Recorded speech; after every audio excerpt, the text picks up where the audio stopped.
I imitated Leo from my past life, with red eyes, begging him to donate his kidney to my sister, his first love. Everyone said I had a deep bond with my sister. After all, I dated Leo for 7 years, and the moment my sister returned, they hooked up. I looked at the compatibility report in my hand and sipped my wine. Leo, oh Leo, this time it'll be your turn to endure the pain I felt in my past life. Cindy, Daisy is getting worse. The hospital said it's kidney failure. Can you help your sister? Leo begged me with a low voice. He looked exhausted, clearly not having slept well the night before. In our 7 years together, I had never seen Leo look so lost. I nodded without hesitation, smiling gently. Of course, Daisy is my sister. As her little sister, I should help her. I can do the compatibility test, but I think Leo should do it too. The more, the better. Seeing me agree, he immediately nodded and grabbed his car keys, taking me to the hospital without thinking much about my last statement. After all, as identical twins, it was already certain my kidney would be a match for my sister's. As I got in the car,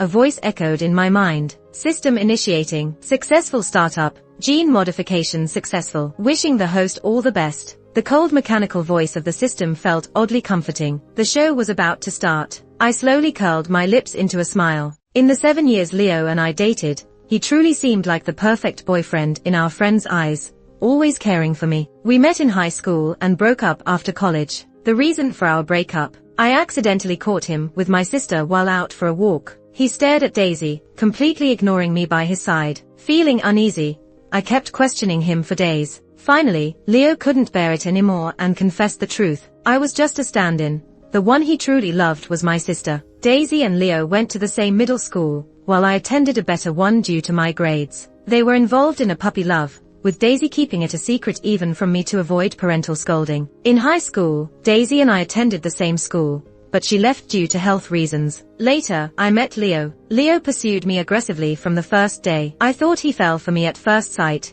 never realizing I was just a substitute. When the truth came out, Leo guilt-riddenly asked for my forgiveness. Cindy, I was bewitched at the start. You two look so much alike. But over the years, I realized it's you I truly love. Please, forgive me. I won't ever do it again. Looking at his pleading eyes, I firmly shook my head. Love that began with deceit wasn't worthy of forgiveness. Despite our identical faces, my sister and I had completely opposite personalities. If I were a passionate rose, Daisy would be a pure lily. She was gentle, understanding, and soft-spoken, always bringing a sense of peace. But I knew it was all an act. Before my death in my past life, Daisy revealed she knew about my relationship with Leo all along and had orchestrated their chance encounter. She believed it was time for me to return what was rightfully hers. After we broke up, Leo quickly got together with Daisy. When Daisy's condition worsened, Leo took me for a compatibility test. Unsurprisingly, my kidney was a match. With red eyes, Leo begged me, Cindy, Daisy is your sister. You want her to live, right? Young and in her prime, yet wilting away. I can't bear it. I asked the doctor, losing a kidney won't cause major issues. Please. He knelt and begged, hoping I'd relent. I refused. Leo knelt outside my window for 3 days, enduring the harsh weather. My sister lay tearfully on her hospital bed, terrified of death. My parents rushed back from abroad and, overwhelmed by the dilemma, could only say, let Cindy decide. Under the pressures of family and love, faced with my sister of over 20 years, I agreed. But that nod marked the beginning of a nightmare. A week later, the hospital results came out. To everyone's surprise, the compatible donor wasn't me, but Leo. My parents abroad were shocked by the news. It wasn't the biological sister, but an outsider who was the perfect match. I drove joyfully to the hospital, heading straight to my sister's room. Sis, there's hope for your ailment. Daisy was reading on the bed, seemingly at peace. Upon hearing my words, she smiled hopefully. Really, that's wonderful. Is it your kidney that's a match? When can we schedule the surgery? Her voice held a sense of urgency, clearly worsened by her deteriorating condition. Seeing her expectant eyes, I gave her a big smile. Surprise, sis, you guessed wrong. The match is your beloved boyfriend, my dear brother-in-law, Leo.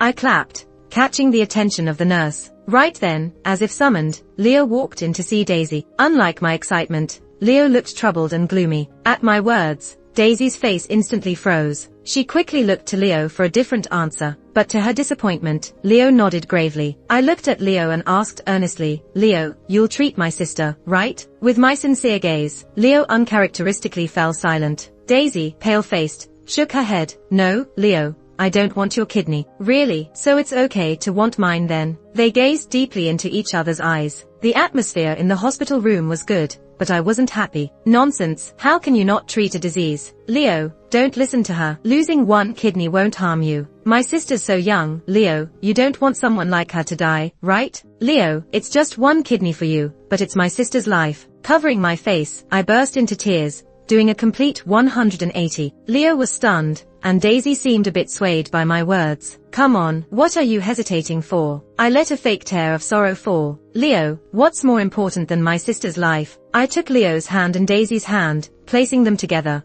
then stared firmly at Leo. The atmosphere became tense. After a long pause, Leo bit his lip and nodded heavily. Achievement unlocked. Congratulations, host, for receiving a random gift package. Satisfied, I walked out of the hospital doors. An invisible display screen floated mid-air in front of me. After my death in a past life, the revenge system number 001 bound to me. It made a deal with me. I complete revenge tasks for it, and it made a promise. After completing 99 tasks, it would let me be reborn, and I could randomly trigger rewards during the tasks. When I opened my eyes again, I was back in the real world, back to the day Daisy's condition worsened. In my past life, after Daisy and I swapped kidneys, my health deteriorated due to the constant work after graduation. The kidney swap made things worse, causing my condition to get worse, leading to a viral infection, delaying recovery, and leaving me with sequelae like constant exhaustion and sight scarring. Daisy, on the other hand, had a successful surgery, even celebrated by the doctors. Though just a wall apart, one room was filled with laughter while the other was somber. I thought things would end after the kidney transplant, but worse things followed. Soon, Daisy's body had a rejection reaction to the kidney. It wasn't my fault, but I faced baseless accusations. Leo angrily said,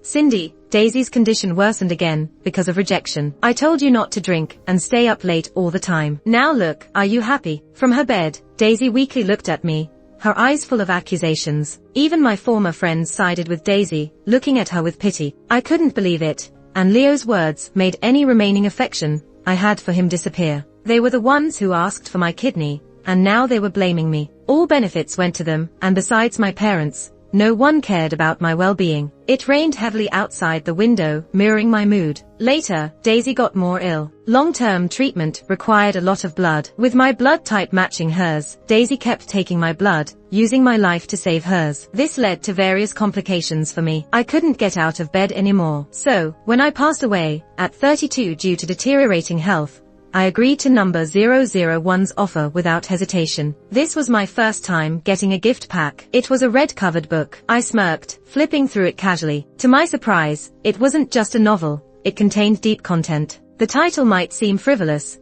but its contents were unexpectedly profound. I thought it was a novel, but found it was a success guide. Over 1,000 pages thick, it meticulously recorded various success strategies, from starting a company to growing it strong, with over 4,000 practical points. I was amazed. Number 001 explained, this book originated from another world, written by the protagonist of that world. Rarity index, 3 stars. Best of luck with your missions. The cold mechanical voice stopped, and no matter how I called, it remained silent. Oh well, I smiled wryly, patiently reading the book. It was packed with knowledge, mostly new to me. Living again, I decided to lock my heart and focus on my career. Just as I was about to sleep, opportunity came knocking. Days passed, and before Daisy's surgery, Mom and Dad returned. Cindy, you've worked hard all these years. Mom held my hand, eyes tearful. Daisy's treatment was expensive, so my parents worked abroad, leaving me to care for Daisy at home. They felt guilty towards me, hence more affectionate. It's okay, Mom. I hugged them, smiling. The warm moment was interrupted by Daisy and Leo. Daisy, seeing me and Mom,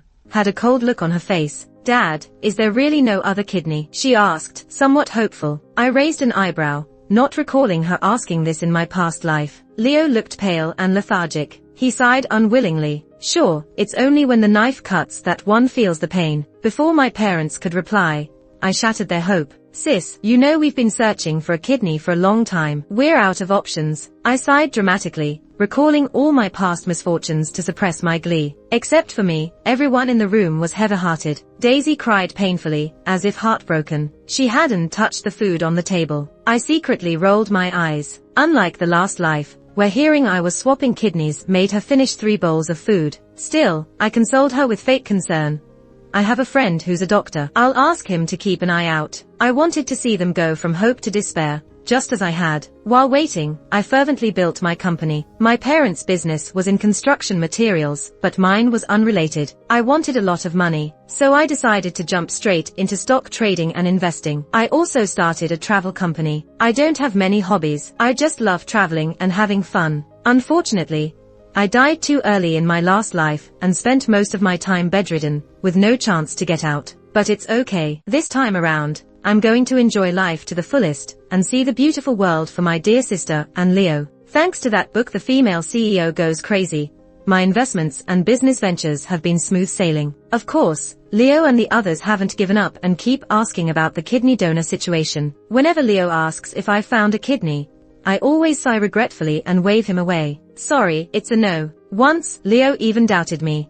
I don't believe you. I have friends abroad who said there's a matching kidney available. You must have heard. Are you deliberately not telling me? I raised an eyebrow. Does he think I'm being shady? Well, I kinda am. Then go contact them, I said nonchalantly. Sure enough, Leo came back defeated 2 days later. Turns out, that kidney had already been reserved by someone with a lot of clout, way beyond what Leo could handle. I watched the hope in Leo's eyes dim with each passing day. I even saw him smoking on the hospital balcony multiple times, but it didn't stir anything in me. Back when I needed a kidney transplant, Leo wasn't so down. On the contrary, he and Daisy were celebrating. So, Leo and Daisy ended up on the operating table together. Coincidentally, it was Daisy's birthday. I made a special tweet. Today is the day my sister goes into surgery, and it's also her birthday. I sincerely wish my sister a safe and speedy recovery. We've grown up together, may she get well soon. I could almost applaud my own hypocrisy. Soon, the post got a lot of comments and likes. Cindy is so loyal and loving. What more could a sister ask for? Cindy's bond with her sister is admirable.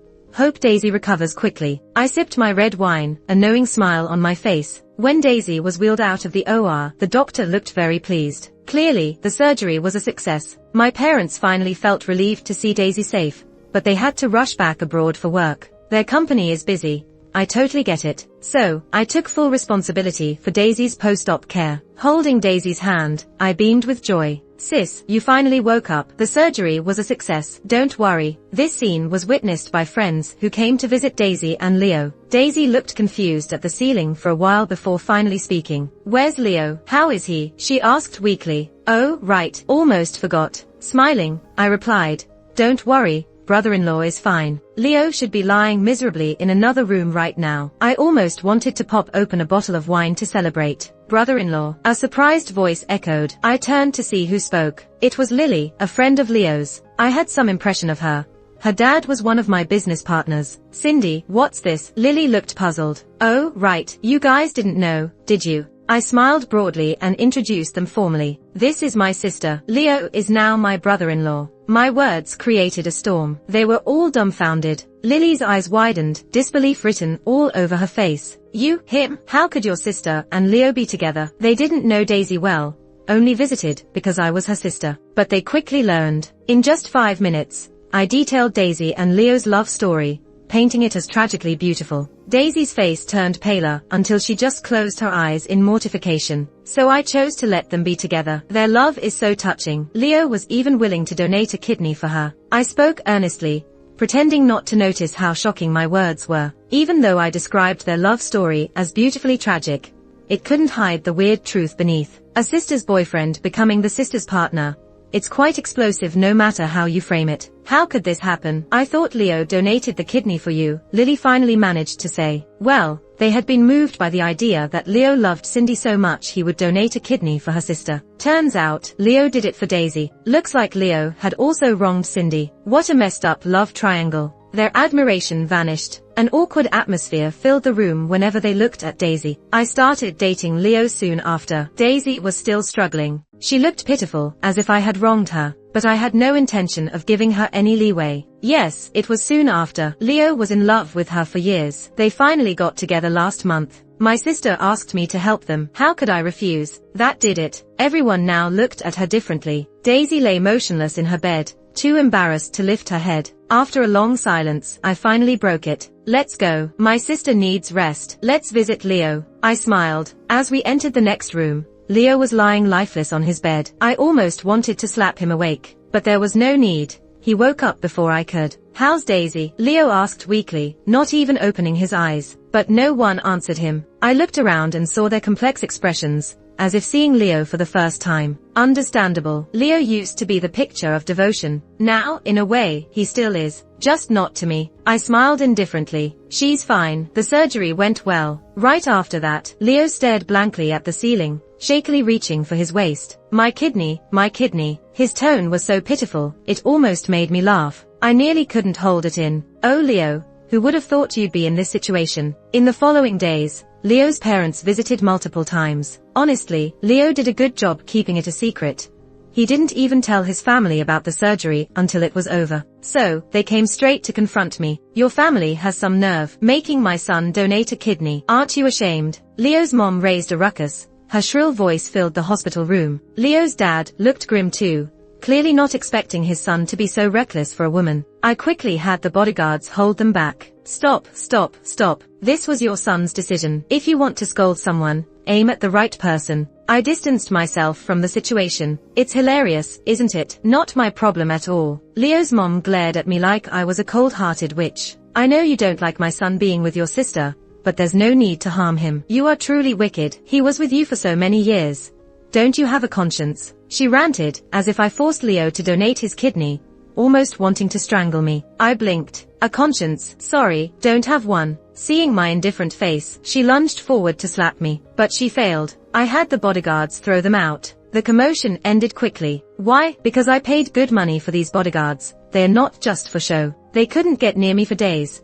So they took their anger out on Daisy instead. Before entering the ward, I could already hear the harsh insults. You shameless woman, lying there with your dirty thoughts, making my son lose a kidney. I rubbed my forehead, feeling a bit helpless. Leo's parents had visited so frequently that just hearing their voices gave me a headache. I wanted to avoid the hospital, but Daisy had been experiencing rejection symptoms, and the doctors kept calling me over. As the yelling inside got worse, I had to step in. Pushing open the door, Leo's mom stood beside Daisy's bed, her eyes filled with rage. Daisy lay there, pale-faced, eyes closed, avoiding the confrontation. The door creak drew their attention. The doctor said there's surgery in 10 minutes. I quickly slipped back out after saying that. Outside, I could still faintly hear her cursing. Vicious, so vicious. How could my son fall for you? Shameless. Her voice was full of venom. Once, they were so kind to Daisy. Now, they could barely look at her without anger. Daisy had once relied on their affection to mock me secretly,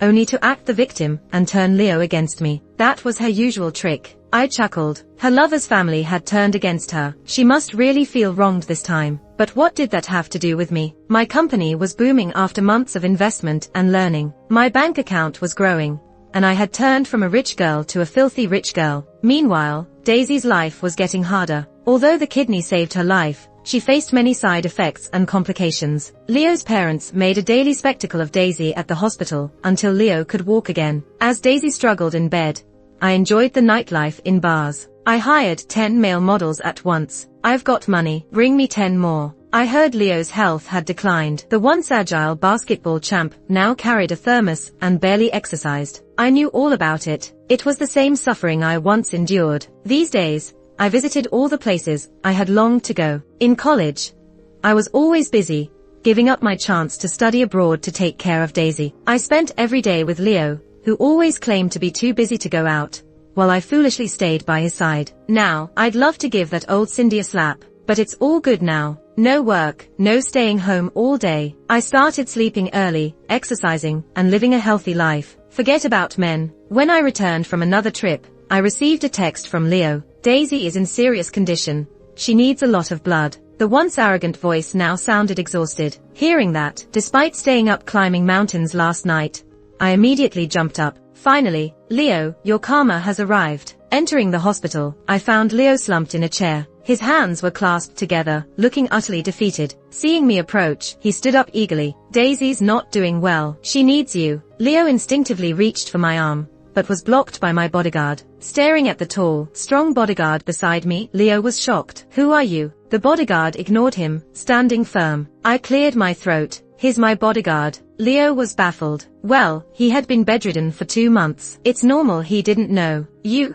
Leo was stunned. I nodded humbly. A lot can change in a day, huh? Without a man, could I not build a career in no time? Then I got straight to the point. My sister needs blood, right? I hurriedly said. What are you waiting for? She's got rare blood, you know that. She needs you. The bodyguard grabbed him by the collar like a chick and marched straight to the doctor's office. With pressure from the doctor and me, Leo became Daisy's blood bank. Leo, you're so kind. My sister and I will never forget your kindness. I covered my face and cried, feeling extremely relieved. Meanwhile, Leo sat at the hospital entrance with a grim face, smoking a cigarette, looking frustrated. I distinctly remember you having panda blood, he pondered seriously, becoming more and more confused the more he thought about it. Panda blood, I sneered. Back in school, I did have panda blood, but after some system modifications, my blood type changed to A, just like my mom's. Memory modification complete, an electronic voice chimed. I sighed. Leo, you must be half asleep. I'm A-type blood. I saw the confusion disappear from Leo's eyes, replaced by clarity. You probably just need some rest, I suggested. I rushed to visit Daisy, whom I hadn't seen in a long time. She didn't seem to be doing well. She looked much thinner and lacked the sparkle in her eyes. Holding her hand, I reassured her, Sister, don't worry. Leo already agreed to donate blood for you. Seeing her haggard, pale face, I peeled an apple for her. In my past life, I was forced to be Daisy's blood bank, but never received any gratitude in return. It felt like my sacrifice was something she deserved by default. I still vividly remember her plea, Sister, I don't want to die. I want to marry Leo. Please help me. It's just a bit of blood, and I really need it. I was foolish enough to agree back then. Seeing her in pain now felt somewhat ironic. When it was my blood, she smiled happily, but knowing it was Leo's, she seemed tortured. I peeled the apple forcefully, reducing it to half its original size without realizing it. Without a change in my expression, I placed the apple on the fruit tray. How could this be? Daisy mumbled. After a moment, she broke down, shouting, I don't want Leo's blood. I can't do this. I looked at her with pity, this sister who seemed familiar yet strange. Leo volunteered. You should recover quickly, I said, and walked away without wanting to stay any longer. Daisy calmed down gradually, then hurriedly stopped me. She was biting her lip, eyes flashing with anger. You did this on purpose. You must have forced Leo. You're so cruel. You won't have a good ending. Her calm demeanor shattered. Hearing this, I paused, then turned to look down at Daisy. Let's wait and see. In the days that followed, I spent my time with hobbies, enjoying watching the chaotic relationship between Leo and Daisy. With each blood donation, Leo became increasingly exhausted, and his love for Daisy wore thin. His parents grew more and more disappointed, eventually starting to transfer the company to his younger brother. Daisy grew increasingly hysterical, much like I once did. Leo began to harass me, repeatedly saying I was wrong. So, does your apology have any value? I hung up on Leo while holding my male model, saying, sorry, I'm very busy. As I progressed in my business ventures, I became more skilled and opened several companies in various sectors, catering, clothing, and machinery. In a few short years, I was hailed as a boss among my friends, with businesses worldwide. What's more fulfilling than making money? I frequently donated to help women in impoverished areas, setting up foundations, and achieving everything I wanted to do in my past life. On my birthday, Leo showed up, haggard, to the party, handing me a gift before sitting quietly in a corner. My friends gossiped, curious about my ex-boyfriend. I continued with my celebration as usual. After the event, Leo hesitated but eventually stopped me. His eyes were red, filled with complex emotions as he stared at me. Cindy, I remember everything now. Can you forgive me? He reached for my hand, but I slapped it away disdainfully. I was wrong. I shouldn't have asked you to donate your kidney. I didn't want to hurt you, he murmured, full of remorse. Can we go back to the beginning, please? He pleaded lowly, as humbly as when he asked me to donate my kidney to Daisy. I rolled my eyes. Dream on. Back to the beginning. No thank you. At 32, the age I died in my past life, I sat on a beach in the Maldives, basking in the sunshine, casually patting my golden retriever, Bruno. On this beautiful afternoon, I couldn't help but think of Leo and Daisy. I hadn't seen Leo since coldly rejecting him years ago, and Daisy, not at all. I only paid for her medical expenses, but didn't want to see her. According to the system, Leo didn't have a good life. He married Daisy, and they argued daily. Not my problem anymore. I had achieved everything I wanted, and their lives were inconsequential to me. At 87, I finally welcomed death. It was a peaceful moment for me. These decades had been exceptionally free. I raised many children, helping them achieve their dreams. I devoted my energy to women's causes, promoting freedom and progress for women. My will had one clause. All my estate would be donated to women's organizations. My parents died 30 years ago. Daisy's life ended early at 35, and I had no other family. Before dying, I asked the system, when will I enter the next world? Now, the system replied coldly. As I closed my eyes, it marked the beginning of a new life. When I opened them again, I heard the system's voice. Greetings, host. I am Revenge System 001. This world you have entered is called the Rule Game. Your drawn role is a kindergarten teacher among the NPC faction. Please actively seek allies. Task objective: kill the male lead, Vincent. Good luck with your mission.